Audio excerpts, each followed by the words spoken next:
Hi, and thanks for logging on to the Daily DVAR Halacha. And here's a brand new halacha for you, and it's for Monday, the 25th day of January. Here we go. Monday, 25th of January is Tu BeShevat. Sunday night also is Tu BeShevat. That's Sunday night, the 24th, going into Monday, the 25th. Tu BeShevat, the 15th of Shvat. Now, let's give you the basics of what that day is. Tu BeShevat is the Rosh Hashanah of trees. Now, what that means is that we need in our Jewish calendar a time when we can say that this is a spot in time that is considered the end of the last year of the trees, and now the new year of the trees begins. Why do we need that line? Because sometimes we have to do things like when a tree is planted, for example, there's the law of Orla that says the first 3 years of the fruit of that tree are not to be benefited from, and then a special law applies to the fourth year of the fruits of that tree, and then in the fifth year you're free to get all your benefits from the fruit of that tree. But I have to know, like, when does the year end and when does the year start? If I'm separating tithes, the amounts that I'm supposed to give to charity or to the levy, well, I need to know if I'm separating this year's and giving 1/10 to the levy or something like that. I need to know what fruit are part of this year, what fruit are part of last year. So whenever doing that kind of thing, I need a line in the year, and the line is Tu BeShevat, the 15th of Shvat, this day.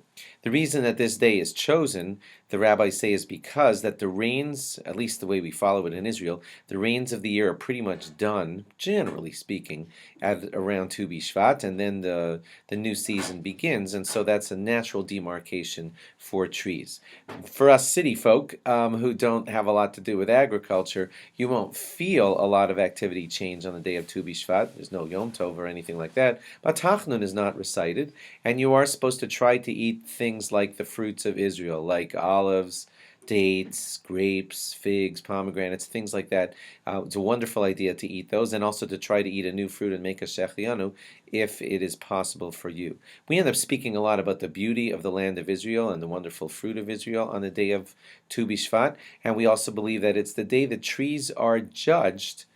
Like if a tree is going to have a good year and produce well, the judgment is decreed by God on the day of Tu BeShevat. And remember that man is compared to a tree, so if you want good judgment to happen to a man, well, you are compared to a tree, so it wouldn't be a bad idea if you were to think about repentance on this, the day of Rosh Hashanah, for the trees. There are Hasidic rabbis who say that it's a very good idea to pray that you find yourself a beautiful esrog during this coming year, and to make that prayer during the day of Tu BeShevat. And lastly, I'll tell you that if you are eating the fruits of Israel on the day of Tu BeShevat, then there is a certain order. If they are put out in front of you, there is a set order that you're supposed to eat them in, and let me explain that. There is a beautiful pasuk which lists the 7 beautiful fruits of Israel. 2 of them are not actually fruits, and it says, Eretz chita u'saora, gefen teno v'rimon, eretz zeis shemen udvash. In that pasuk, God uses the word eretz twice. At the beginning of that sentence, he mentions wheat and barley, and then a couple of more fruits, and then he says the word eretz again, and after he mentions eretz the second time, God mentions olives, and then he mentions dates. So that being the case, we look at the fruits that are closest to the word eretz, and those are the ones that would go first in order. If you're eating at a Tu BeShevat gathering where there's a lot of fruits in Israel, then you would always eat first the one that comes closest to the word eretz in the sentence. I've broken it down here for you so you wouldn't have to go back and look. So if these Israel fruits are in front of you, the order in which you would eat them would go like this: olives first, then dates, then grapes, then figs, then pomegranates.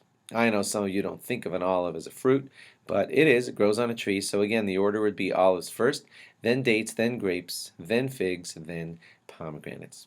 Thanks for logging on, and log on again tomorrow for more. Bye-bye.